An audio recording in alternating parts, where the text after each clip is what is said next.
All right, it is 1:30. We're going to start. I'm Lars Eggert. This is Taylor Lawrence. We are your MCs for the session on applications doing DNS. Barriers to responsible ID. This is a non-working group forming WOF, as far as I remember. We are super organized. We already have minute takers, which are Chris Wood and Paul Hoffman. Thank you very much. They're doing minutes in the Etherpad, which is the Etherpad you would expect for this BOF if you want to help them out. When in case you get bored, add names of people that you know, but they might not know the names of for the minutes and so on. So make sure we have a good record of all of this. Aaron Falk is Jabber scribing, which is mostly sort of relaying questions from the Jabber to the microphones. So if Aaron gets into line, we might give him priority if and when he wants to channel somebody who's been waiting a long time in Jabberland. We have the possibility to take remote questions. So we need to look at this thing to figure out whether somebody is getting into line remotely. If you notice us missing somebody who's been up there for a long time, signal us. This is our agenda. It's pretty packed. Tayl's going to do a little background presentation, and we have a few very short presentations on various possible items of work in the overall space that the BOF is supposed to talk about. And then we have a little bit of an open mic session at the end. That is the plan. Would anybody like to bash this agenda? Okay, that worked. Where is my node? Well, it's here. This is the IETF node. Well, it's unfortunately a little bit small, but you should have seen this already. Rules apply when you participate here, both in terms of disclosing IPR and in a code of conduct. If you are unfamiliar with these, you are highly encouraged to refer to respective RFCs, and you're expected to comply with the requirements stated therein. You do want to be aware of these rules before you make a contribution, and that is speaking at this point, for example, or sending an email. Right. Without further ado, Tail.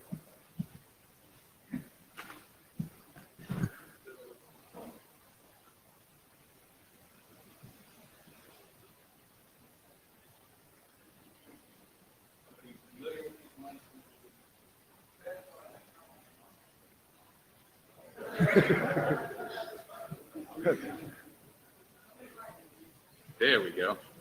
It wasn't on before because that light definitely wasn't on. Even though an awful lot of you in the room are kind of familiar with how we got here, we just want to do a really quick background to remind people of very briefly the evolution of the DNS that has resulted in this. In particular, I'll run it from here. Maybe. Okay. There's a magic that Miriam knew that I don't. Okay. But try now. Going way back to the 80s, the very typical way that we did DNS on the internet was stub resolvers would talk to typically local recursive resolvers, full service caching resolvers that then talk to the authoritative name servers for their data. While it was always possible to use a different model for getting your DNS data, this was the one that almost all of our clients were using on the internet. It was using plain text UDP packets for questions and answers, and one really interesting thing about this is it made the DNS traffic susceptible to being monitored. And so the Snowden revelations that happened half a dozen years ago now led to the IETF's position paper, essentially RFC 7258, that pervasive monitoring on the internet should be considered an attack on the infrastructure. And so at that point, there were a couple of work products that came out of the IETF. One was that the Deprive Working Group was formed to try to address how we can improve the privacy of our DNS traffic on the internet. One of their more notable work products was encrypting DNS traffic with the DNS over TLS protocol, which essentially just wrapped TLS around our standard DNS wire format messages. And then along came DNS over HTTPS, which took basically DNS over TLS one step further and not only encrypted the traffic, but then sent it over the same port that all the other HTTPS traffic was going over to make DNS traffic at that point indistinguishable from, quote, normal HTTP traffic. So RFC 8484 was published 9 months or so ago. And so this is using HTTP primitives to do this, query and response model.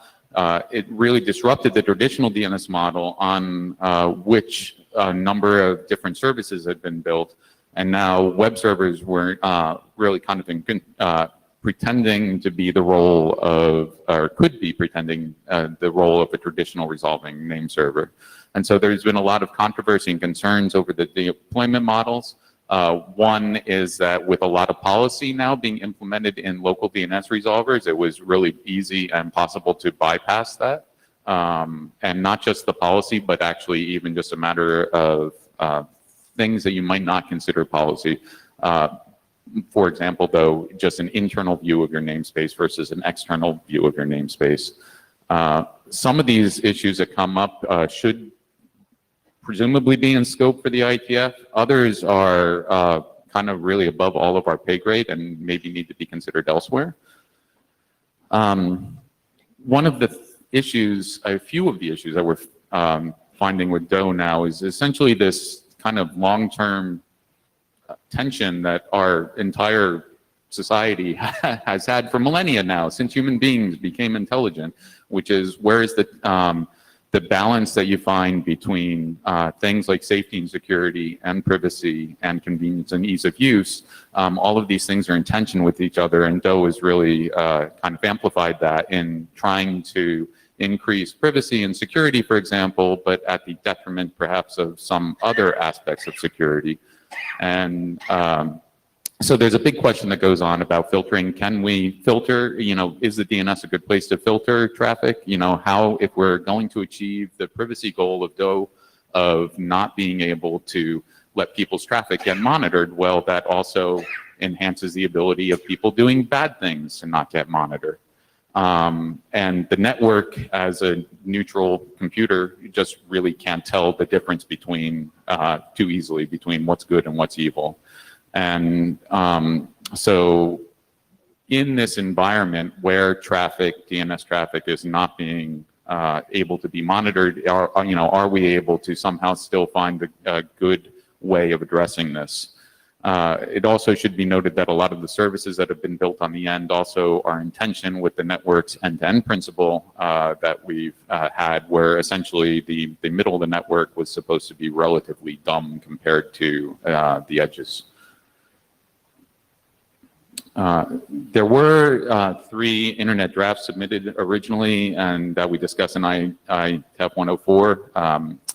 And these started looking at a bunch of these issues. It wasn't entirely clear where to continue pursuing these drafts. As most of you here know, we can either pursue drafts through work product of working groups, or we can do them on the independent submission track. And there's still a big question about what the appropriate home to pursue this is, and if, in fact, the IETF is going to pursue it or not. There are a lot of interrelated issues around deployment, especially in operator networks. It's also worth noting that there's a distinction between kind of potential operational models for some DOE deployments are kind of orthogonal to just the existence of DOE itself. And so there's a discussion that really has to be ferreted out there. I've also identified several other areas where work might be interesting on this, and there's just no clear way to tell what the best path forward for the IETF is among a variety of options, one of which is, well, the IETF says this is difficult, it involves too much policy, we're going to wash our hands of it and not be involved in further work, which of course doesn't mean that nothing happens. It only means the IETF isn't dealing with it. And then there is a possibility of perhaps adopting this work into the more closely aligned working groups with whatever the particular nature is, like HTTPS. HTTP BIS might pick up a part of it, DNSOP might pick up a part, DPRIVE might pick up a part. And then even though this is not technically a working group forming BOF, it is still kind of an open question of perhaps we should be moving in the direction of having a working group specifically for working on these issues. And in fact, you'll notice that the title of this particular BOF is for applications doing DNS, not applications doing DO or DOTS. You know, we're trying to identify how can we look more closely at these issues where the architecture of the internet could be possibly moving in a direction where the traditional stub to local resolver to remote authoritatives is being disrupted. And with DO is only one possible method of that happening, but not by any means the only one. So the three drafts we were talking about, they're probably out of scope for the current DO working group, which has not been shuttered, despite it was supposed to be this grand experiment in the IETF where we could have a pop-up working group, get something done, and close down the working group. It is still kind of lingering on right now, trying to find, you know, like maybe the existing DO group would be the area to handle a lot of these things. However, if it were to do that, it would definitely need a charter change. So rechartering it is a possibility, but a lot of these other issues don't really seem like they're either DO specific or appropriate for where that DO working group currently is. We did have this informal side. If you're standing by the door, there's some seats over on the far side of the room. So just make your way over, and if you have an empty seat, raise your hand. So make it easier for these guys to find a home. Keep going. So those of you who are not aware, there is an existing mailing list that is getting a fair bit of active traffic in discussing a lot of these issues.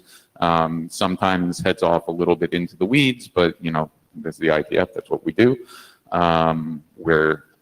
So we do have a home for discussion right now, but not a home for the actual work. And so this is why we're all here, to kind of decide what our next steps is. So we want to continue to revisit whether the topics are still relevant to work that we should be pursuing. You know, it doesn't make sense for the IETF to pursue it. What can we reasonably identify as our own work effort? And if we are going to work on it, where should we do it? And then ultimately, we of course be looking for people to actually write documents or contribute text to documents and so on. And I think we're not doing questions now because all these discussions will come later. We have 2 minutes, so if people have questions on the scope of the BOF, now would be a quick way to ask them, but you don't have to if you don't want to. Right.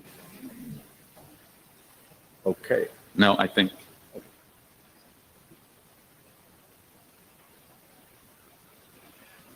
Spencer Dawkins, I was just going to say, you know, on the question of deferring layer 9 issues to someplace else, it would be helpful to me and maybe to other people if down the road, not now, people could talk about whether there is where a place for these individual issues to go exists. I know we can't send them there, but if it's like we have to spin up another operator community or something like that, I think that maybe changes the attractiveness of what we talk about here. Maybe even the scope of what we talk about here, if we don't think that's reasonable.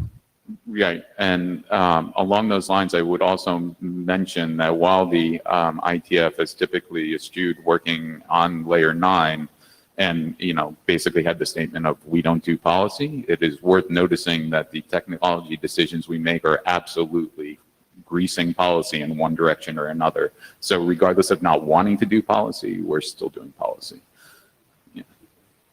And you'll notice that we have, Tail mentioned that there's some work items that have been presented and discussed earlier. There's a few more that we have today. We gave everybody a very short slot, and that slot actually includes a little bit of time of Q&A for clarification questions before the discussion at the end. The point today is therefore not to do like a technical deep dive on any of those. And we're probably going to stop the discussion when that starts to happen. The point is to figure out whether in the overall ad space that Taylor's just outlined, but whether there's a need or an opportunity for the IETF to do work, and then see if some of the proposed points in that space have consensus to be talked about more technically somewhere else. And hopefully, personally speaking, at least for some of them, so if for none of them we come to agreement that we should do them, we're done in one way, right? But I guess the reason to have the BOF is to see if there's a few of those where they're uncontroversial enough that some work can be started. Some of them might need more time, but the hope is that at least some of them might actually be able to go forward in some form, either new working groups or recharted existing working groups or somehow else. So that's the point of the BOF. So we don't necessarily want to go very deep on the technology. We frankly don't have the time for it. So we're going to stop you if you start doing that. Mike.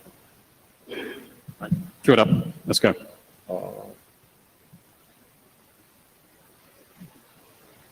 you have a clicker or you want? I've got the clicker in my hand. You want to go this way? Yep. Ooh, that doesn't look right. Try again. Press the F4 or whatever it is. Okay, I can Yep. do next slide if you want. Okay.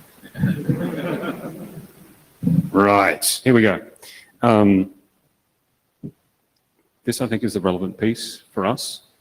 We don't believe that privacy and security are optional or negotiable, really. So what have we been doing for the past couple of years is we've been working on this thing called making HTTPS more accessible and easily deployed and various other things. That was a massive project and it continues, but we're making pretty good progress and we think we're reaching the point of diminishing returns in that regard. It is now considered simply good hygiene to have HTTPS, and it's an accepted norm. Just like anyone in this room is probably expected to be brushing their teeth, we expect people to do HTTPS. It's not the only thing you need to do in order to secure your site. It's just simply part of a healthy hygiene regimen. So now we've spent in the past little while a little bit more attention on new problems. The first one being bad people also brush their teeth.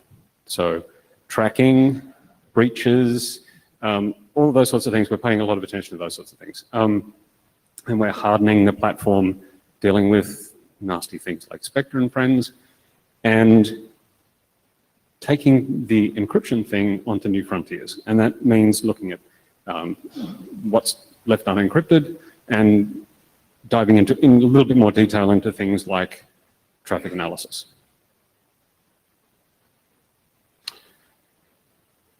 I have two things here about DNS that we're looking at. We're experimenting with encrypted SNI. That is available in behind preferences in various browsers, and certain services support that. But the point here is that we think that encrypting DNS is a good thing, but we do also care about who gets that information and which services we talk to. So our principle when it comes to the trusted recursive resolver, which is the term that we came up with for the combination of encrypting DNS and choosing who you encrypt it toward, is that there's individual control.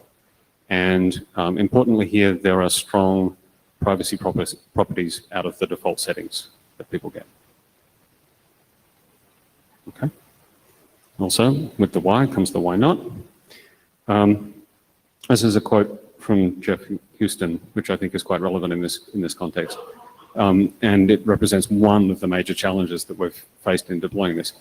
I think if it weren't for the fact that DNS were used in all of these various ways and to enact policy, and simply because it's not coherent, we would have shipped it already.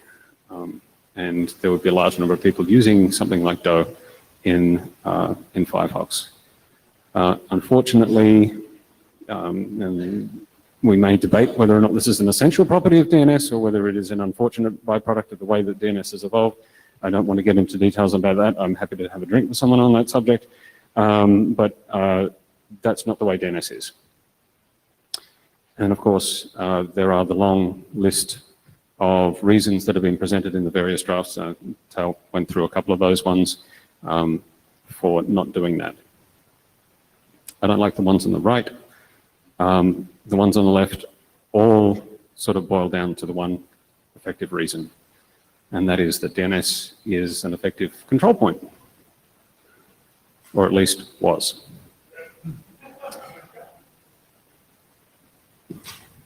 Oops, that has a massive lag on it. It's really annoying. Okay. And I'm not going to go through in detail why all these things, why this is the case, but to throw a couple of examples up here, alternative name resolution services do exist, and applications have name resolution or name resolution-like things built into them. RFC 7838 is an example of the sort of things that I'm talking about here.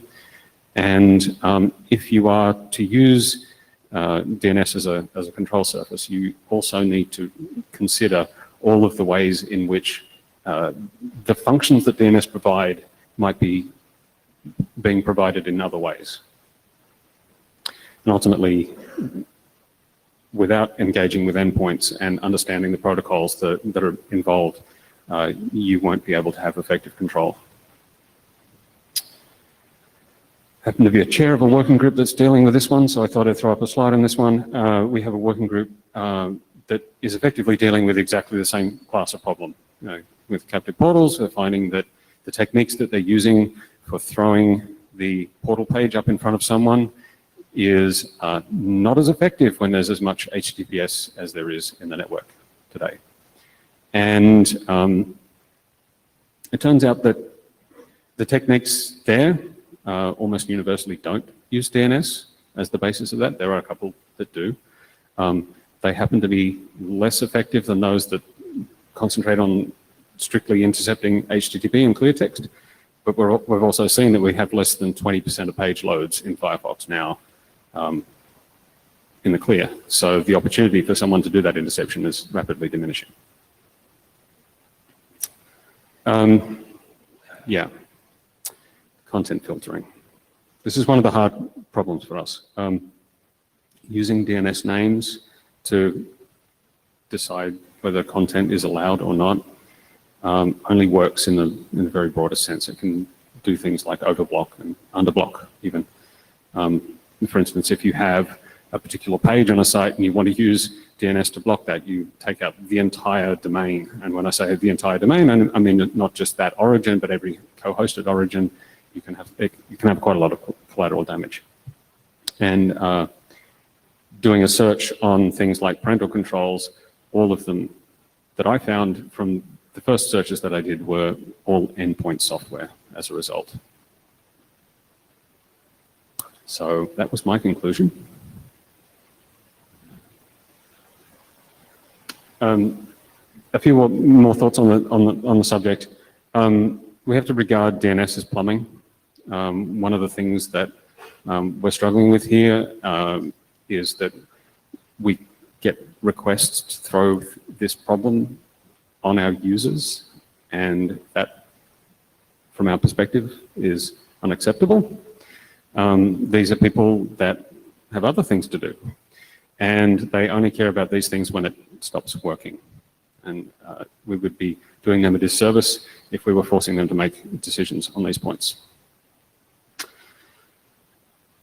So where do we go from here? Long term. Applications will encrypt what they can. They will choose who and what they will trust with information. And in order to engage with end systems and exert control, you'll have to go and talk to the person who owns the machine that's being operated. That is our ideal situation that we get into. And that is, you can't come in from the outside and impose your will upon someone without actually talking to them and getting their consent. That's it. In the short term, however, we recognize that people still heavily rely on DNS for many of these use cases. And there are many legitimate uses for the sorts of controls that people have in networks. And so what we're looking to do is have some way to disable DNS at the application layer and the secured, trusted resolvers and all of that business where those controls are in place.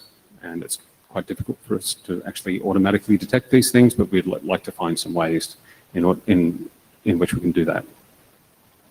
And I think we hope that others will agree with us, though I expect that we'll have a lively discussion on this topic, that this is a stopgap measure only. And our policy will evolve as the ecosystem evolves. And that is all I have. Thank you. Thank you. We have maybe time for one very quick clarification question, if one of you has one for Martin. I see Colin. Dr. Jennings. Colin Jennings. As you know, I support this very same view on this, but you talk about encrypting DNS. I don't really think that's the goal. That is a mechanism along the goal, obviously. But I think we have to be honest, too, about the fact that one of the things that's still revealed, or that we need to be working away on in this whole thing, is the next thing, which is instantly we use this DNS information to make a connection to an address. And nearly all the information that was in the encrypted DNS query is instantly revealed 2 seconds later. Now, of course, it's not that I don't think we shouldn't encrypt the DNS, it's that I think we need to solve both of these on our path, not just the first one. Yeah, thank you. All right. Thank you, Martin. Warren is on the agenda, but he seems confused by being on the agenda. Okay, sorry, we didn't know.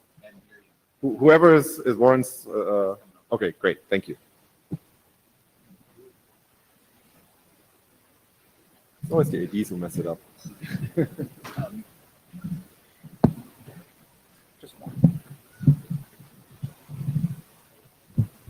And you don't have slides, correct? I do not have any slides. So my name is Kenji Bao. I work for Google on Chrome. I'm a product manager. I work on loading APIs, and DNS over HTTPS is one thing among the different products. So I can explain essentially like the basic principles that we have. So first of all, I think at some point there was some confusion about whether or not we intended to force a DNS change to have all our users to use Google DNS. We don't want to do that for a couple of reasons. One is that some of the users are currently using a DNS provider, and that DNS providers is offering different features like family filtering, malware detection, and whatnot. That might not be the right way to do it, but it's currently the way those users are experiencing the internet. And so if suddenly they lose this feature just by us forcing a new DNS on them, it could potentially create some breakage of user expectations. So that's the first point. The second point is that we have a lot of customers in enterprise and education. And so for those, we want to let them be in charge of the whole user experience. And so typically it means that we have group policy that administrator can set so that they can decide whether or not they want DO, and if they want DO, which DO server they want to use. Yeah, so I think those are the main points that I talked about in an email that I sent a while ago on the IETF mailing list. The latest update is that I think last week, we sent a PSA to our public mailing list explaining our current step, which is we want to do an experiment to make sure that the implementation that we have in Chrome is reasonable, that it performs well, doesn't crash and whatnot.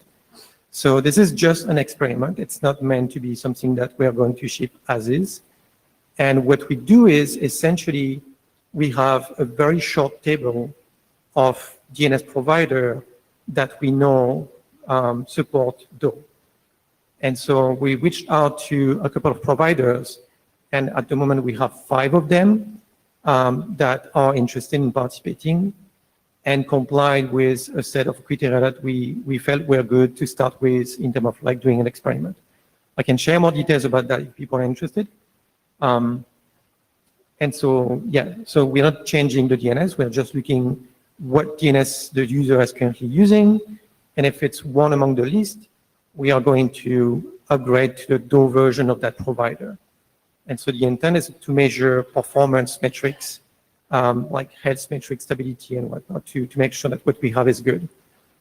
What happened after that is still TBD. There are a lot of open questions, especially if you think about like maybe should we have a UX that let users like decide to pick one of those options? How do we communicate that if they were to pick this version, the user expectation that they currently have might not hold true anymore because this provider doesn't do family self-filtering, for instance? There are a lot of things like that we still need to understand. And there are also countries like the UK where there are a set of things in the law that has the ISP with like a couple of responsibilities in terms of like filtering things and whatnot. And so I don't have a definite answer on like how we should go about that. And I'm hoping that we can have a discussion about those in this BOF and the IETF this week. Thank you. We have time again for some very short clarification questions if people have them. Great, thank you. Man, this is like the timing works. Like, Jim, I think you're up next, right? Is this you? Yes. Speak up.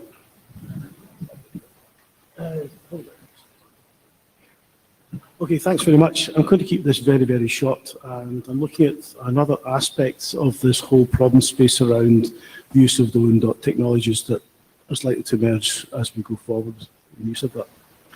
And primarily the focus is on the use by small things like IoT type devices, web browsers and so on. And there's questions there about some of the operational policies about how these things are configured. How are these devices and how are these applications going to do trust management? How are they going to get a trust anchor? Will it be some combination of Acme and Dane, or is it going to be something else?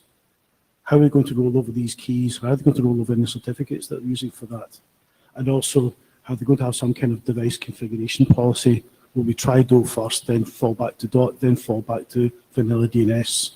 Should that be written up and destroyed in some way? I think that's potentially an area that the IETF might want to look at personally. Similarly, we have to look at the issues around about for resolver configuration, discovery mechanisms. How can these devices and applications find a suitable resolver that they're supposed to use? Either it's provided on the local network, or maybe it's provided by the vendor themselves. And do we want to have the situation where a large number of these things perhaps have these IP addresses hardwired into them? And that potentially is potentially disruptive.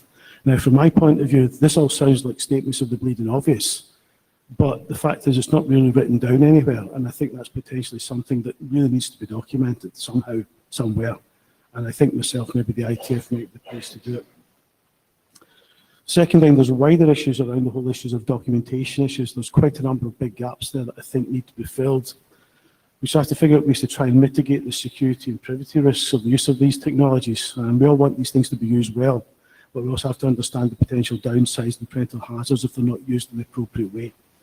I think we also have to look at some of the threat model stuff and use cases, because that doesn't seem to have been done yet. And we've also got concerns about potential information leakage as well, and how to minimize the risk of that happening as well. And then also, another big concern, something that really worries me, is the potential for malice or accidental damage. For example, if the resolving server gets compromised in some way, and I'm using the term resolving server deliberately loosely, and if it starts handing back bad data to the end clients, how can those end clients validate that data or disregard it? Say, for example, if they're giving out bogus information and sending people to a fake version of a bank's website or whatever it might be.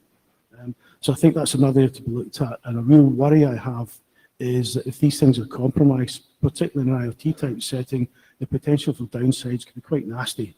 You know, somebody starts switching on your toaster from the other side of the world, or disables the door lock on your house while you're away from home and nothing can be done about it.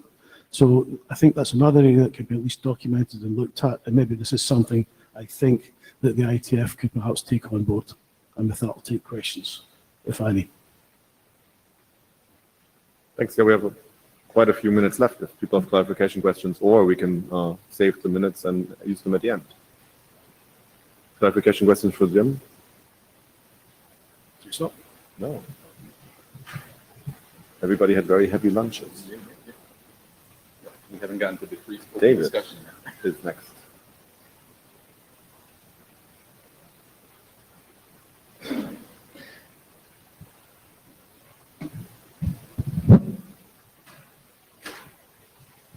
Hi, my name is David Skenazi. I work at Google, and this is a proposal for how servers communicate DO. So I'm going to just make a very overview presentation of this, and I personally believe that it fits in with what's been discussed before in terms of the model and how we reason about DO.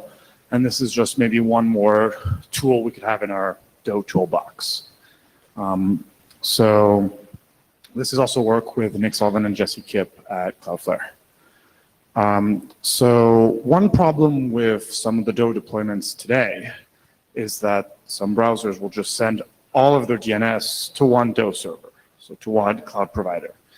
And so that has two problems. On one hand, it's inefficient because let's say if you're resolving names that use DNS for load balancing or DNS for geographically picking the right data center, going through a DO server that's all the way somewhere else might be inefficient. Also, you expose all of your browsing history to that DNS provider, also unideal. So how can we move forward? It's help therapy or DO adoption by not having these problems as much. So the proposed solution, or a proposed solution, is somewhat inspired by HSTS, but don't think about it too much that way because that is a terrible analogy. And the idea is the HTTP server, the origin, tells the client, by the way, I also run a DO server. And if you want to resolve me, I would prefer you use this one, but client is completely free to do what it wants. It could ignore this. And so the current proposal is an HTTP header. It looks like this, and it basically gives you a DO URI and an H because that has to be cached. One way to deploy this, which I think is practical, is we already have a history right now where there's a number of DO servers. It's not incredibly large, and some of them have been vetted in terms of how much data they log and all that. And so browsers can have a list of those DO servers in the UI. But one thing you can do is if, as a browser, you have that list and you receive this header for something that's in the list, you can say, okay, when I want to visit this website, I will go to that list. So one example is if you have a big CDN, for all of the websites that CDN serves, it can say, this is the DO server of that CDN. So you don't end up having to resolve through another CDN who doesn't really want to give you the best results. One important point, and this is what makes it very different from HSTS, is that this is a performance feature. It allows you to skip a jump through another DO server. It's not a security feature. So you can fall back. If that DO server that was recommended doesn't work, you fall back to whatever DNS mechanisms you had before. That could be another DO server, it could be DNS server 53, it could be whatever you generally use. One point that was brought up that I just really want to mention is, like anything that the client caches, it can be used as a tracking vector or super cookie. So you want to implement, if we ever want to move forward with this, we want to implement mitigations such as only having a small list of what DO servers there are to avoid this servers just providing one unique DO URI per client and allowing tracking. And of course, you also want to double key this caching of information based on the origin and iframes and everything to avoid these concerns. And that's all I had. So simple concept. I think you will have clarification questions. It's the usual suspects. They never ask clarification questions. Feel free to refer them to the box. This is Daniel Khan-Gilmore. I'm asking a clarification question. You said, just to clarify what the DO preference header would mean, you said you use it to look up, but you didn't say what domain names it would look up. So I think it would be useful to clarify the scope of what the DO preference header refers to. Sorry, that is indeed the most important part of the talk. I must have forgotten that. So let's say if you go to browse to https://example.com, it is for that same origin and that origin only. So you add the header, next time you want to resolve example.com, you come to this DO server, not for any other domain name. Children domain names? A records only? Non-A records? Currently, it is very strictly to that origin, The exact name. the exact name. And But only we, for A and Quad A records or other names? Other Uh, types? we don't currently specify that. That's a good question. I guess I would assume mainly in Quad A, but there are other talks of new records that are important in the space. So maybe just for all records on that name could be the right way to go. Is- Yeah, I mean, this is very interesting work. There's been some conversations about doing this kind of thing for a while, so I'm glad to see it move forward. I think there's some technical details which I'm not entirely sure I love here, but something we can work out. I think perhaps probably the most interesting question is it worth trying to expand the scope? I think 2 points. One, is it worth trying to expand the scope outside of just the origin itself to children domains, for instance, or other domains in the CERT? There are questions worth asking. Is it worth priming this thing with an IP address for the resolver? Because one difficulty here is because if what you are is your Facebook and you operate DNS.facebook.com and www.facebook.com, and what has to happen is that every time I want to go to, and that those have the same TTL, then every time I want to go to facebook.com, I have to look up DNS.facebook.com be my primary resolver. Like, obviously not going to really solve my problem. So maybe this can be resolved with long TTLs on A versus B, but it's a problem that has to be dealt with because otherwise you won't get a privacy benefit you always hoping for. We're going to close the lines already because we want to do clarification questions, and they're getting extremely detailed, which is not what this was supposed to be about. So please keep it at the clarification level. Thanks. And yeah, that is a good question. These are open questions that we can dig in later. Can you clarify whether or not, when you say dns.example.net, is there any notion that this DNS provider has to be operated by the same company? And if not, does it mean the user has to trust not only that website, but also this like other provider? As currently documented, it doesn't require any cooperation between these two because I don't think that's enforceable from the client. That example.com is served by CDN Foobar. So what exactly is the... So the concern would be maybe as a user, I trust example.com, but I don't trust evil.example.net. Yes. Because they're going to resell information and whatnot. So, and this is why this is very clearly a preference. And so example.com tells you, I like DNS at evil.com. As a user, you say, sorry, I don't like evil.com. I'm not going to follow your preference. So it becomes a local client policy matter. Robert Story, USC ISI. You say that this is for performance, but those server they hand you might not necessarily be the closest one. Your ISP might be much closer, and it might be an initial hit, but then with caches, it would be faster to go through your ISP. Absolutely. And so then it becomes the responsibility of whoever's serving that website to try to be smart about how their users or what the best server is for them. At the end of the day, if their DOS server that they run is further, and yeah, then they should just say use your ISPs. Right. Thank you, David. Thank you. Chris, you're up next.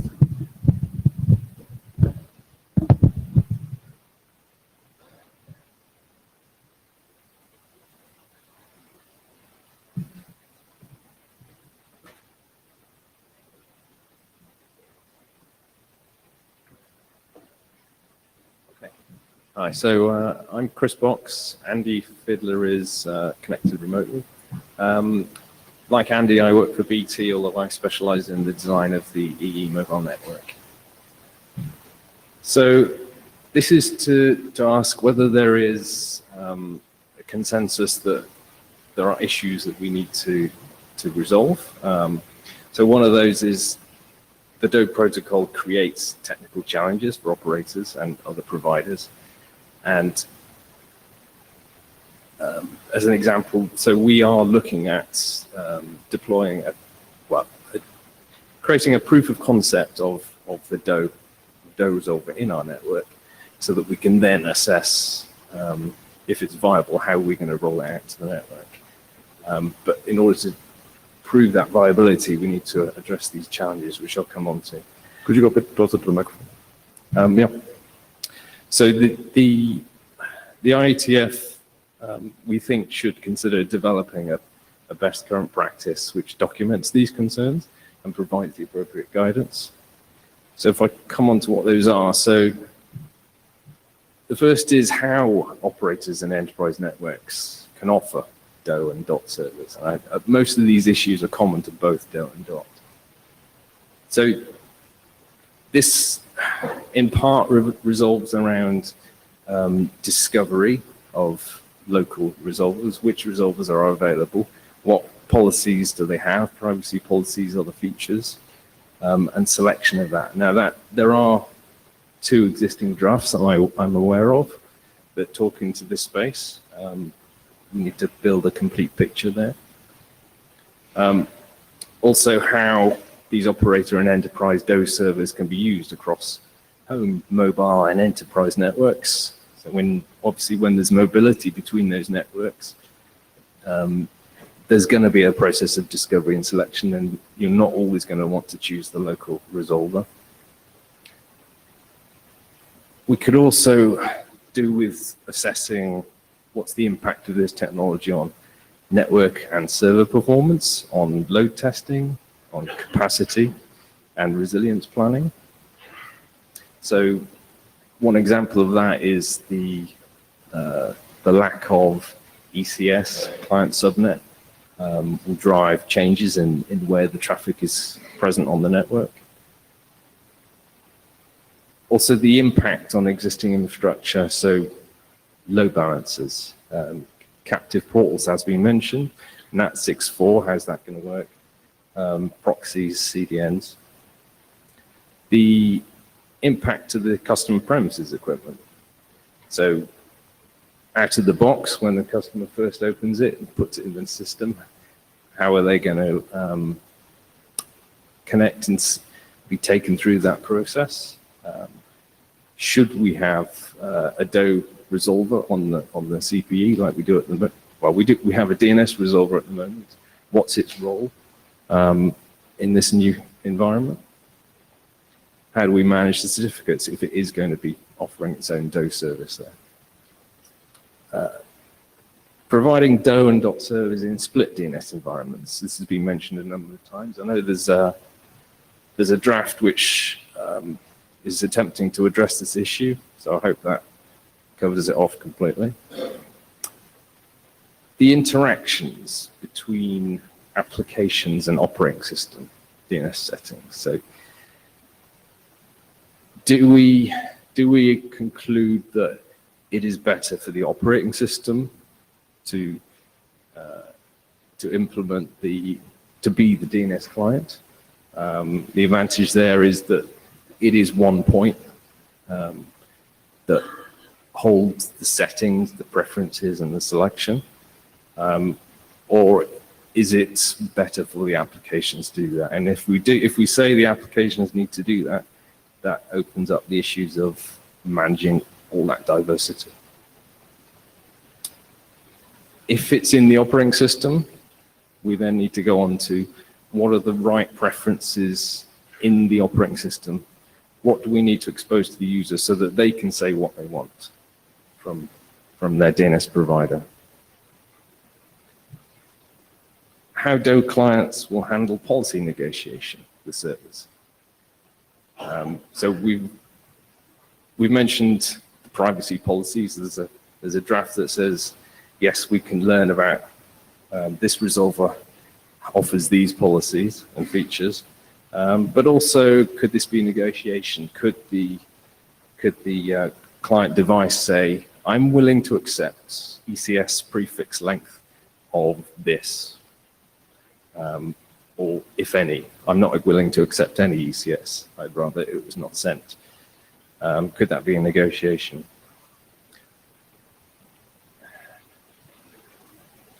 If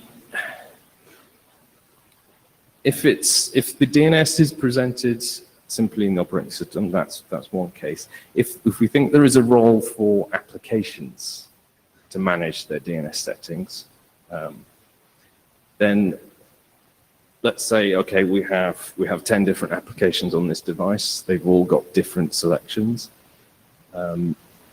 If there's also security software on that device, like an antivirus or something that's attempting to secure the device, is that security software going to have the ability to audit the DNS selections of all of the applications?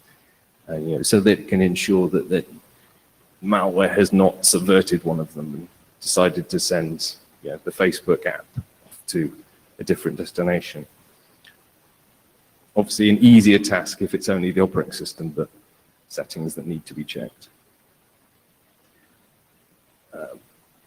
Authentication of DO and dot resolvers. So let's say that my device is on the IETF Wi-Fi. I've discovered that there is an IETF DO resolver. I've learned about its policies. I've checked that against my user's preferences. The user says, yeah, if there's a good resolver, it's local, it's really private and secure, use that one. We need to state what are the authentication steps we need to go through to confirm that it really is the IETF and it's not just someone saying they are. There's management of TLS sessions at DNS query rates. So what do we do with ticket durations, with restarts? And finally, the options that operators can use to minimize the TLS overheads for DO and dot traffic.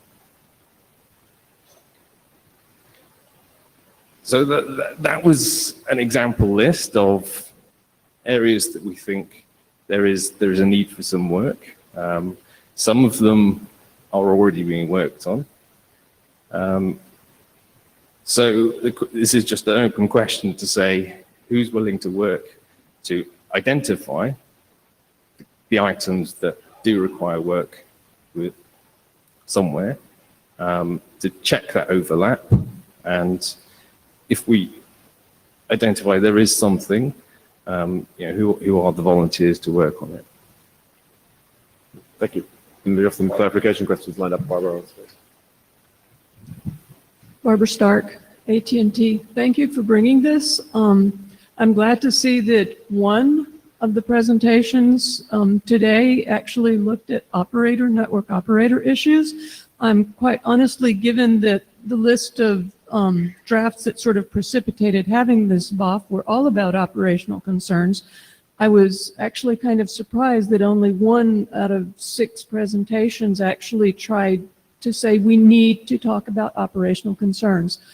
As a network operator, I can tell you that this has risen now to one of the top concerns as to the potential impact that this can have on changing network patterns, where traffic comes from, the paths traffic takes coming into our network. Will it still use some of those private peering links if it's being resolved by somebody else? The potential on calls to our help desk when things don't work the way they're expected to work. Those calls aren't going to be going to Cloudflare or Google or Mozilla or any of those. They're going to be coming to our help desks. Mm-hmm. This is huge. We've got to work on this. And it needs to not be given short shrift or shortchanged in any way. And quite honestly, absolutely, I want to work on these things with you wherever they happen. I'd really like to see if at least one of the chairs, if there is an ADD group, is an operator, so that it's not that operators are some sideline here. Apologies, by no means do we want to sideline operators, right? And I'm glad people agree. So this is probably on the chairs mostly for not reaching out more and trying to get additional operator presentations lined up, but we did manage to get one, which we're now quite happy about. Before also, but yeah, obviously we agree. And thank you for clarifying that. Terry Manderson, no particular hat. Would you mind going back to the previous slide, please? Sure. Would you consider the authentication requirements for DO and DOT resolvers or protection of application-specific DO and DOT resolver configuration to cover the trust anchor store issue and ensuring that the appropriate gating and validation and sanctity of the TA store is in that scope? And if not, why? So I don't know what the right answer is, but I just know that yes, there is work to be done to define exactly how all this can be operated securely. Perhaps then you might want to add that as another. Yeah, this isn't intended to be an exclusive list. It's just to so I say understand that. there is work there. Right. And It's just a glaring gap in my mind. sure. Thank you. Lorenzo Coliti, why is this about DOE? I think the first bullet on the first slide is incorrect. The DOE protocol itself does not create any of these technical challenges. The technical challenges are created by using a server that is not the one that the network configures you to use. So this is not specific to DOE, it's not specific to DOT. If you weren't able to, if the operator weren't already able to rewrite and man-in-the-middle UDP DNS, which they are today, the same problems would exist. So I think, framing it in terms of DOE is wrong. We happen not to have a DOE implementation, we have a DOT implementation in Android. And that creates some of the challenges, but it actually doesn't create many of the challenges you have here because we chose not to change the deployment model and to use either a user-selected DNS resolver or to upgrade the network-provided resolver to encryption. And so it may seem kind of specious, but I think it's unfair to blame DOE for this. What the problem is that application selection or client selection of the DNS resolver, the thing is that right now the network tells the client what to use, and the client doesn't want to do that anymore. So I think blaming the protocol for that is like shooting the messenger. Yes, so I would say that it is RFC 8484 that has brought this to the point where it's likely that there's going to be a big transition of the DNS traffic. I agree that yes, if the ISP is deploying a DOE server or any kind of encrypted DNS server, and the devices are all using that, then a lot of the issues become much easier. There are still some that remain, such as how do you manage that traffic? Cut the lines for the clarification questions after Kathleen, and then please be quick. And I'm glad to see this turns out to be a clapping contest now, which is... Ted Hardy, if you could go forward just to the middle slide, please. First, I'm very, very sorry that this was not an exhaustive list because I was very tired after reading it. And I'm really sorry that you're having all of these issues. I tend to agree with what Lorenzo Coliti said, though, that a fair number of these issues occur if you let the user trust whatever DNS they're going to trust, irrespective of whether it's transported in clear text, whether it's transported over TLS or over DOH. And I also think that there's a fair number of these where in the performance side of this, there's really kind of no difference between this performance issue and the DOT performance issues, right? You're going to see TLS start times, you'll have a concern about that. You'll have HTTP overhead. You need to do a bunch of that stuff if what you're just looking at is resolver performance. If what you're looking at is the sorts of issues that Barbara was bringing up about where the traffic is coming into your network, I think that's again, though, because you're not letting the user control the resolution. If you look at any mechanism by which the user is in control of the resolution, you can get these results. And I think before you go and ask the question on your final slide, looking for overlap with dprive, DOH, or other operational group, it'd be really handy just to go through this and say, if I let the user trust a resolver on of their choice and did not make any efforts to insert a resolver over and above their initial choice, does this same thing happen, yes or no? In similar for the performance issues, once you have that trusted answer, no matter where you got it, would this same performance issue happen, yes or no? And I think the result of that, once you got rid of all the ones where there's this huge overlap, you could really narrow down into things an ADD group would do. I think the others are not necessarily unimportant, but if you tackle them for just this one delivery mechanism, you actually haven't tackled your problem very well at all. So Thanks. I had cut the lines after Kathleen. I'm sorry. This is seriously clarification questions, and we do have one more presentation and then a longer open mic session. Ecker. Oh, no, sorry. Yeah. No, I mean, Ecker was still online. Kathleen, Ecker, you also did you decided you're not online anymore. Okay, please. Kenji from Google. I just wanted to know, to say that I've spent a lot of time talking to the ISPs and I've learned a lot in the process. And I feel that, like, look around, like there's a lot of people. There are some hard questions to solve. And I don't have answers. And so if there are things on that slide, maybe not on the slide, that we could help with that are rational, I think we should consider them. Thank you. Kathleen Moriarty.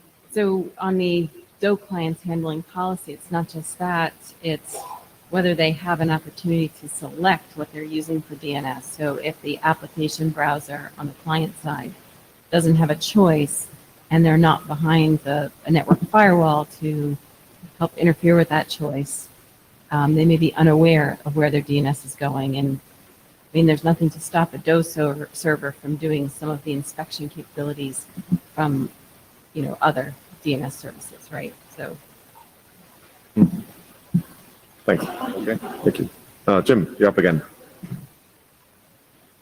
If you can do it in 9 minutes, we're exactly back on time. Including questions. Yeah.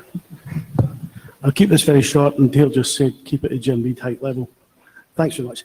Very, very short one here.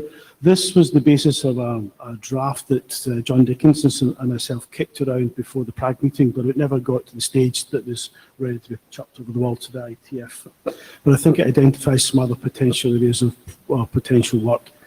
Particularly the issues of interaction between HTTP and DNS and between what is perhaps notion a web server and a web browser type activities. And the potential exploits there for things like cache poison attacks and hijacking, and how can we deal with unsolicited HTTP push messages going to the web browsers. 8484 says a little bit about that, but I think that perhaps needs to be expanded and filled out a little bit more. I think we've probably not done enough work there on the threat model there and looked at it. I think that could be looked at. And also, what's going to be the scope of any HTTP push messages? Is it going to be for the browsers as a single global entity, or is it for an individual frame or tab in the browser? What's going to be the time to live value for any of those push data that's going to be shoved back to it? Also, maybe we need to articulate something a little bit more clearly that, whenever we do a DNS lookup, irrespective of the transport protocol, the mechanism, if you use DOT, or if you use DO, or if you use vanilla DNS, we should, broadly speaking, get the same answer back every time. Generally speaking, modular some things maybe surround about the issues of clever content delivery networks changing the responses back. But broadly speaking, you should get the same answer. That's something that we should try to make sure is enshrined in all these protocol deployments. Also, for web caches, what do we do about negative caching? Again, 8484 says a little bit about that, but maybe there's a little bit more depth to be plumbed in there, particularly around the use of aggressive use negative caching thing, which just came out as 8198 fairly recently. Also, there are some things about some of the newer, fancier DNS features, which are left unsaid at the moment. If, for example, a web client is using TSIG, how does the web browser or the trusted resolver handle that TSIG data that's shoved over the HTTP channel? What do we do other things to do with DNS header bits?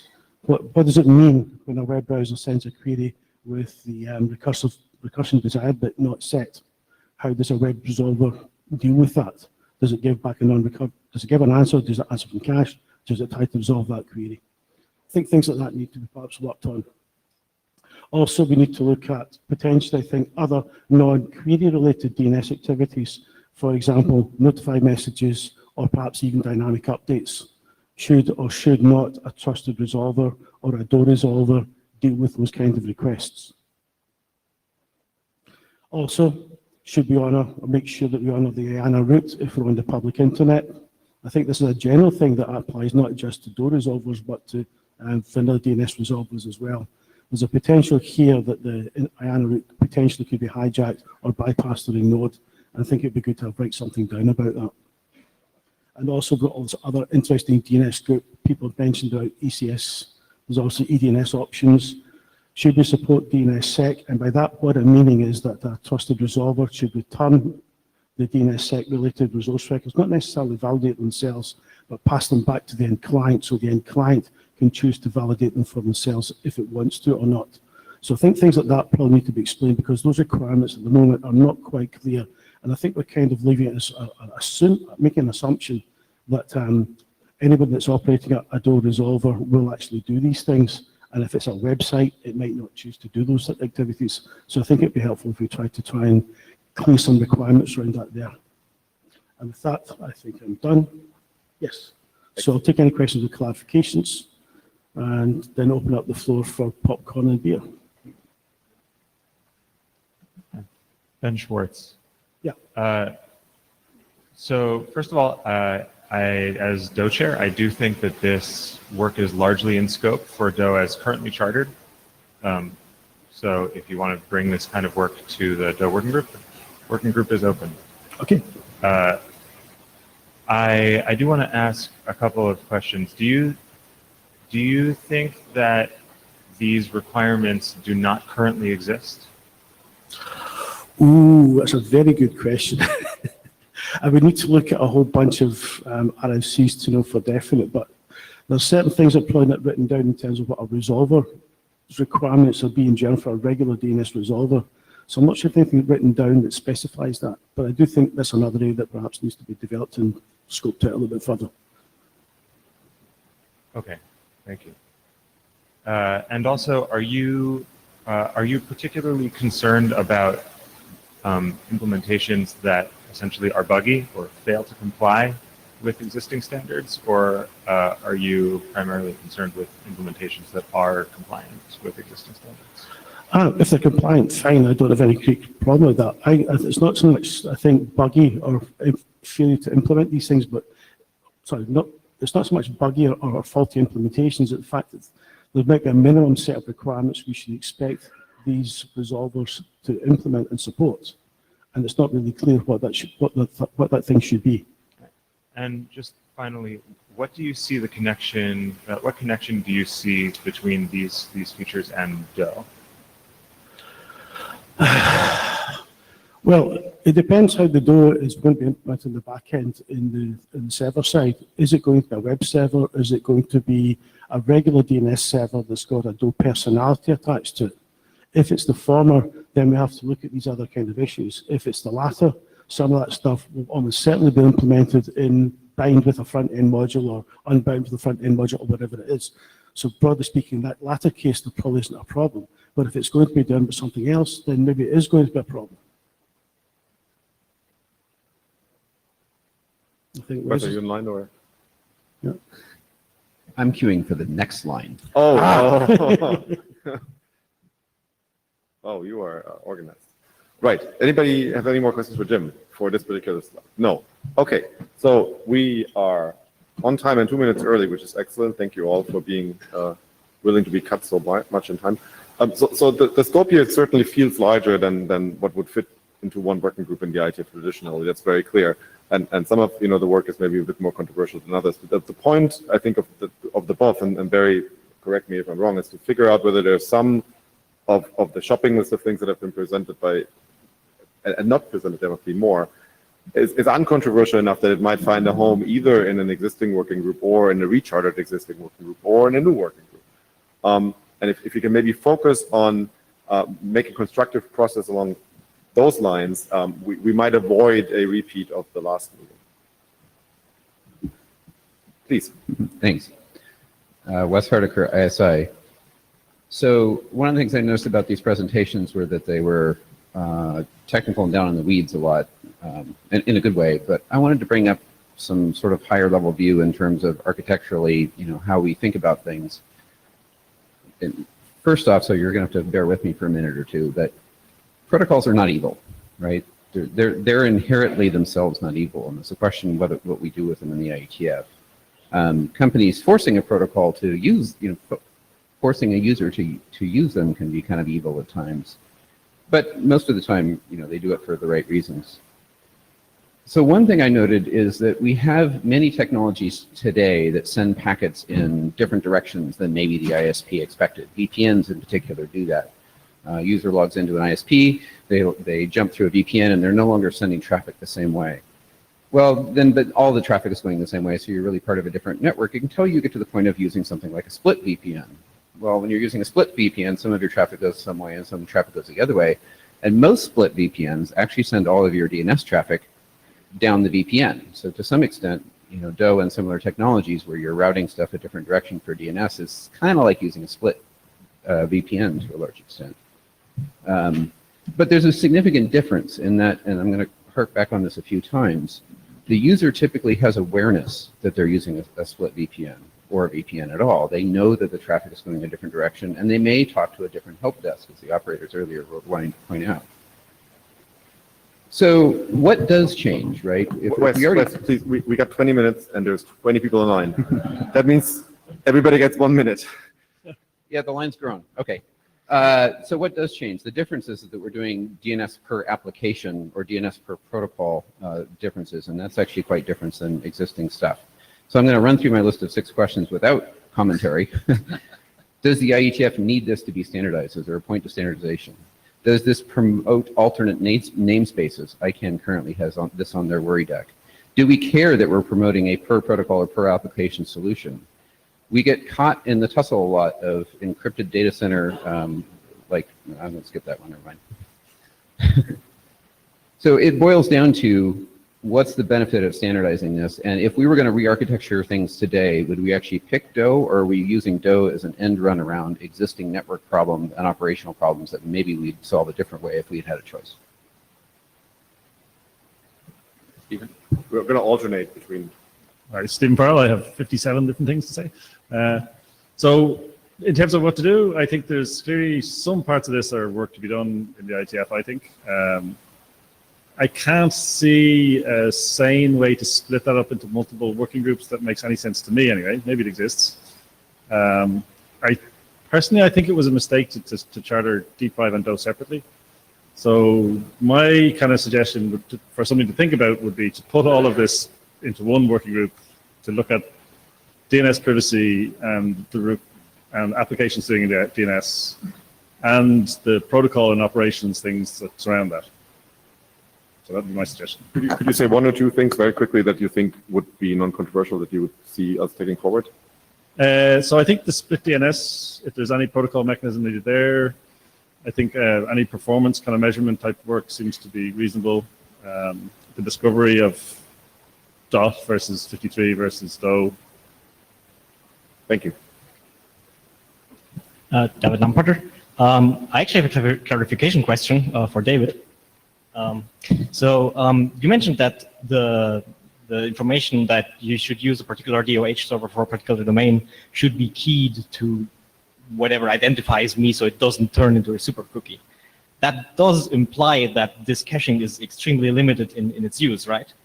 So probably only refreshed connections to the same CDN or something where you might want to ask the CDN to refresh a short link. Sorry, we had the slot for clarification questions. We want to talk about the big picture now. Talk to David offline. I am please. arriving at the point. So Okay. the thing is that the end result is you're never going to have a destination specified DOH server for the initial connection.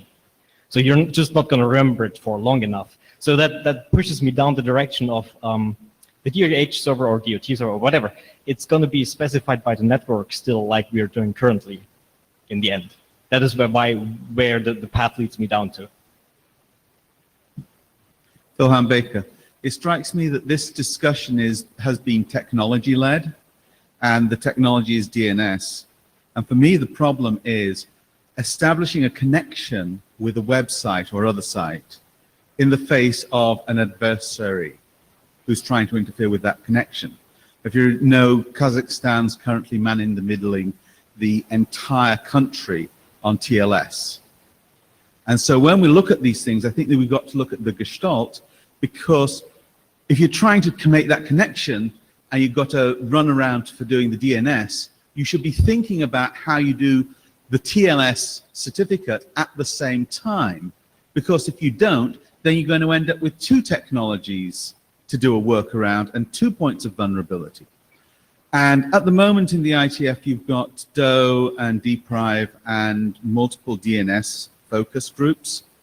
I think that if you were to charter a new group, you should, very fine to have groups focused on one technology, but at the to add a fourth group to DNS alone, I think would be a mistake. All right. We're done here. Yeah. So this is not what this buff is about. This buff is specifically about a technical scope along the protocols that were mentioned. Yeah, but you're trying to solve a problem. And if you're trying to solve a problem... It sounds like you want to ask for a different buff.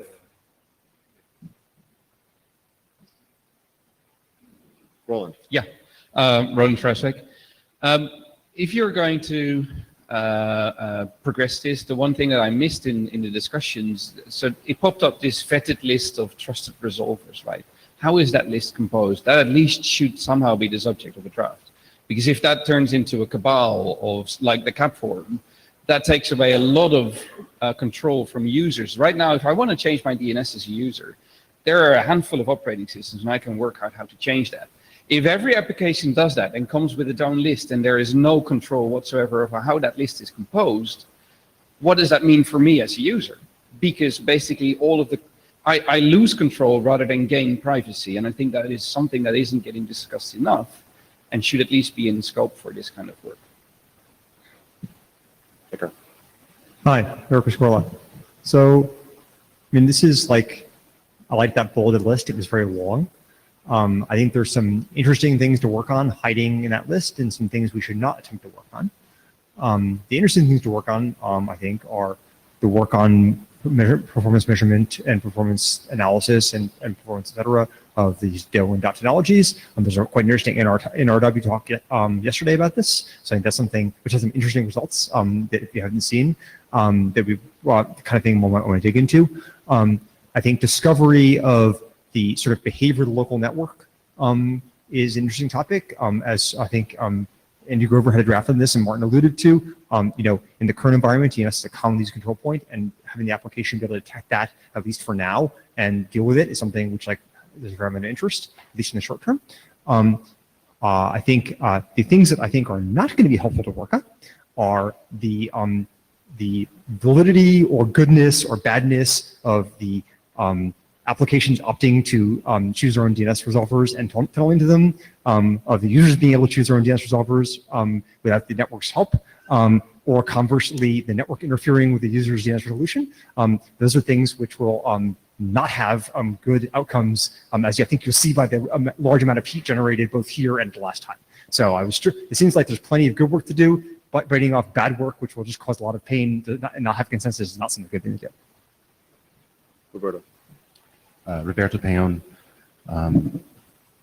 First of all, the great thing about DNS is there's never a correct answer for anything. And let that sink in, because it's going to be true of any of the things that we decide, including where we put this work. I have a question, however, which is, there seem to be a lot of parallels with the discussion going on here and discussions that were happening around the time when we were looking to standardize HTTP2, in particular around having requirements on TLS and what that was going to do to intermediaries and what that was going to do to network operators. And I think it's probably worthwhile to think back on those times. I know that's, learning from history is sometimes things we avoid, but there might be some history we can learn from here in terms of how this might actually impact things. Just a reminder. Thanks. So I am in favor of having a working group. I don't know if it belongs in art. I don't know if it's also ops, because we have V6 ops, which helps us address operational issues around IPv6 deployment. And maybe that would be something, but in any case, we really do need a working group because we need to address the network operational issues that come about from this, because what we're hearing, if I look at Martin's slides, is you know, we're going to be turning this default on and therefore obviating the user's choice and taking place of the user's choice. The user chose to download us, and we'll make all other choices for them, but that's beside the point. But I think that's not a correct summary of what Martin said. We need I do understand your point, but that was not what Martin said.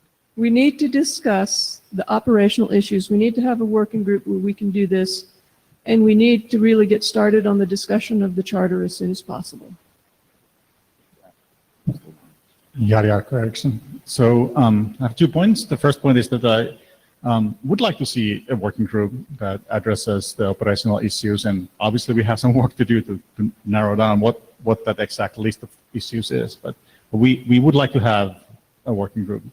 And the other point is that there's actually several issues that, and we sort of always seem to be focused on some aspect of that and not necessarily seeing the full picture. So we've had lots of discussion today on like DNS filtering and split DNS and blocking and so forth. And I have some views about that topic. It's not a particularly hot topic for me, but it seems to be for a lot of the crowd here and a lot of the discussion.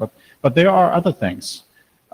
So I think like the concept of centralized DNS and like applications that would have a small set of places that they call home every time a user does something does scare me a lot. And it's wide open for surveillance and other reasons, for all kinds of bad things to happen. So I don't think we should go there. That's potentially another thing that we could have recommendations on, that don't have this like one view of the world defaulting. If you can spread things to many different places, that's great. But if we are centralizing whatever is today in 10 million different DNS servers locally into a few things in the world, that's a very bad outcome for the internet. I think the IETF should say that's not a good model. Thank you.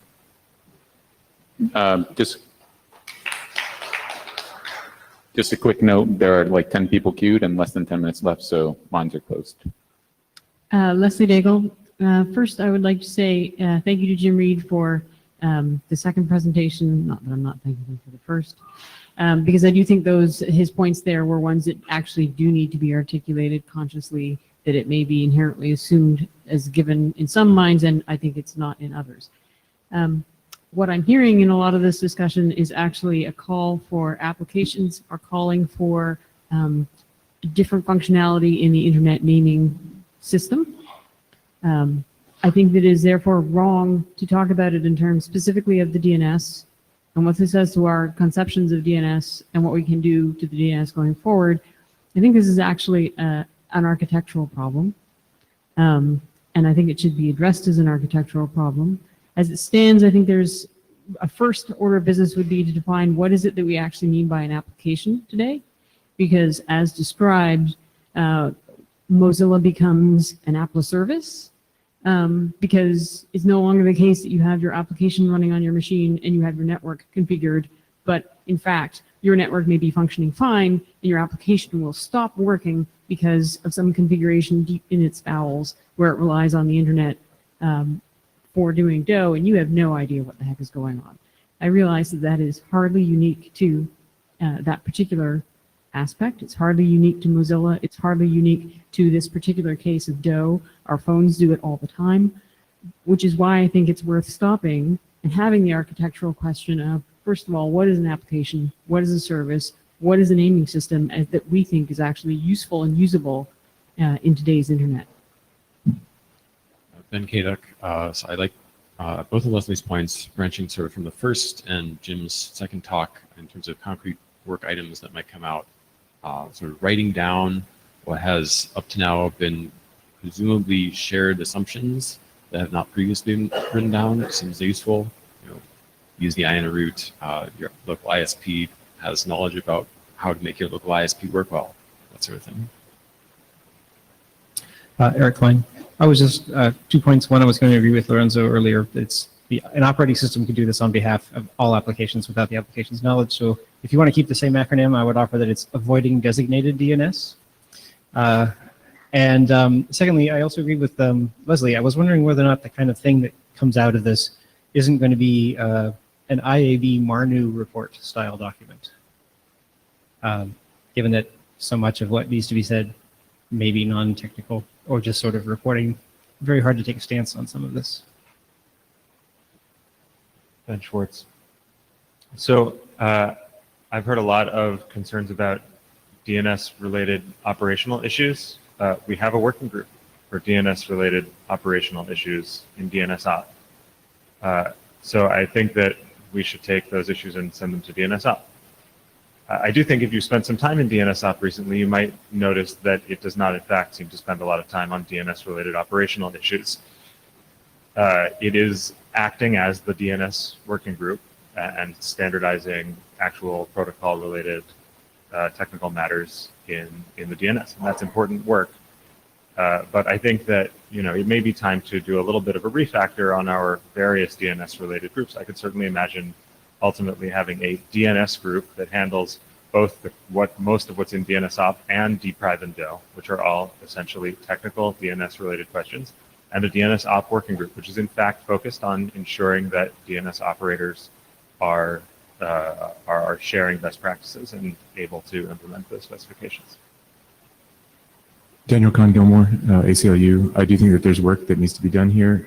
I think I'm in agreement with Ben and with what Steven said earlier about trying to merge together some of the different places where this conversation is happening in the IETF. I think that the most critical thing where multiple presentations have kind of maybe even disagreed with themselves today has to do with questions about what it means to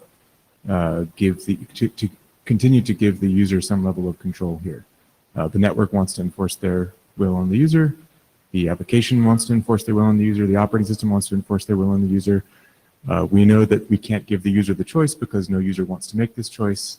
There's a fundamental problem there. We don't talk about that here at the IETF. And so I don't know how we grapple with it, but that seems like what's missing. John Reed, Akamai. I had a whole thing prepared, but I'll just say what he said. Secondly, I think I've heard an argument in favor of another working group for this, which is every time somebody says, well, the protocol is not evil, the protocol is not a problem, it's the use of it. Great, then we need to separate those two things. And I think we have DO for the protocol, we have that working group, we need another one for everything else. I'm sorry, but we had closed the lines behind you. Go ahead. Hi, Mr. Bertola from Open Exchange and as DNS software implementers and recursive operators. I think that all the operational concerns that have been shown are pretty real. So please let's have a place where we can discuss them and see whether they need further protocol work or best practice or whatever. And especially, please let's have a group in which we all meet, because I feel that part of the problem, in a way, is that a part of the community was going in one direction and another part of the community was going in another direction. So now it's really time that we need to agree on the way forward and find ways that are good for everyone. From the user point of view, that reminds me a lot. Your name, please. Vasily Dolmatov. From the user point of view, it reminds me a lot of checklist novel Watchbird. So we are trying to evade from some control on DNS service, and we are inventing another control point. And then we hand the control to the application developer or website owner, which even not network operators. So I really doubt that it is a better choice for me as the user to handle the control to those groups. Moreover, I have heard here that they decided which list of DNS servers to use. Not me, not my network operator, but the application developers. So really, I can predict that the wide implementation of this technology will lead to separation of the internet in the several application-centric universes. So they will be totally incompatible because different application developers will decide on different set of the servers. And they have quite a huge experience on tweaking the information and tracking the information of me as a user. Really, I was very glad to see this discussion open, but I cannot imagine what deliverables would this working group make. Thank you. I timed that right. Eric Pasquarla, few points. I think as I said earlier, I think there is I think a wide divergence of opinions about what the appropriate place the application is in this ecosystem. I don't see that gap closing. IETF does not handle that kind of situation well. And the idea that like a working group will somehow resolve in some consensus statement about like the merits or demerits of application or network control on the DNS like strikes me as extremely fanciful. What will happen is we'll spend endless amounts of time negotiating this bland possible text. That seems not useful. As I said, there's useful work to do. With that said, I wanted to make two substantive points. The first is that we're talking about selection of, at most you're talking about selection of defaults. Currently the default that everything has is whatever the network offered you. And now we're talking about the application choosing a different default. I can't speak for Chrome, but I can tell you that Firefox perfectly well allows you to enter any DO resolver of your choice or turn off DO. And we'll continue to do so even if we turn on by default. So the user will have a perfectly their own choice. We will have a set of people that we have verified comply with our policies, but that will not preclude the user from doing their own thing. The second thing is I'm a little surprised to hear any of this characterized as like the application's choice and not the user's choice. Like the user doesn't know what DNS is. The user has no idea the network is offering them a resolver. And the idea that the user opted to have the IETF Wi-Fi, their DNS resolution in some informed consent way. I mean, it's just does not track with what's actually going on here. So you may or may not think it's good for the application to make the decision, the network makes the decision, but the idea that we're taking the choice out of the user's hands, I think I have a lot of trouble with that.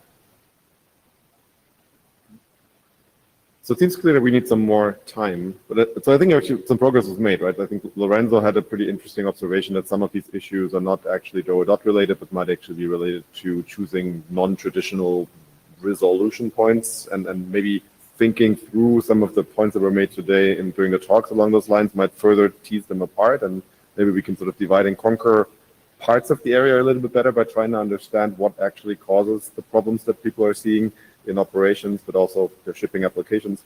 I don't know if Barry has any final thoughts as the area director who's charted this, or Barry has, oh, you're on the mic. Excellent. I'm at the mic. Just one thing, this is Barry. There was a lot of stuff presented today, a lot of stuff discussed at the microphones. I don't want to try to tease any of that apart now. So the one simple question I just want to ask is, does anybody think that there's nothing that was discussed today that we should work on? If so, hum now, please. Okay, we do have a significant sense that we don't want to work on any of this. We could take this back to the ADD You should list ask the opposite question, though. Whoever thinks that something here is worthy to be worked on further, please hum now. Because otherwise... Okay, if you think there's something that came up today that should be worked on, hum. Yeah. I mean, I heard that at the mic as well. We didn't really need it. So let's take this back to the ADD list and discuss.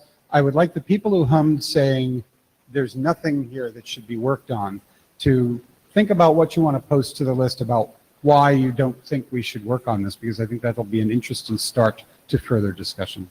And you can decide if you want to grant Lucy a minute. She's behind you. Your show. Lucy Lynch. That hum doesn't work for me because the stuff I would like to work on is stuff that was said at mic, not in the presentations. I think there is a fundamental question here between should we do this and how do we do this? And how do we do this voices have been very loud in the room, but Yari, Leslie, DKG, several other people at the mic were the should we do this voices. And that's the IAB question, not the IESG question. Okay, yes, Barry, did you have one quick thing? When I said discussed today, I included what was discussed at the mic line, not just at what was discussed. Right, so we'll pursue it on the ADD at IETF mailing list. Blue sheets, please, if you haven't signed it, do sign, and we'll need them up front. And lastly, I just wanted to thank you all for a very respectful conversation that we had today. So thank you.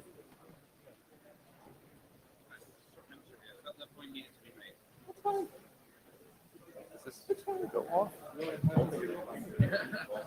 I'm very strong. This is moving towards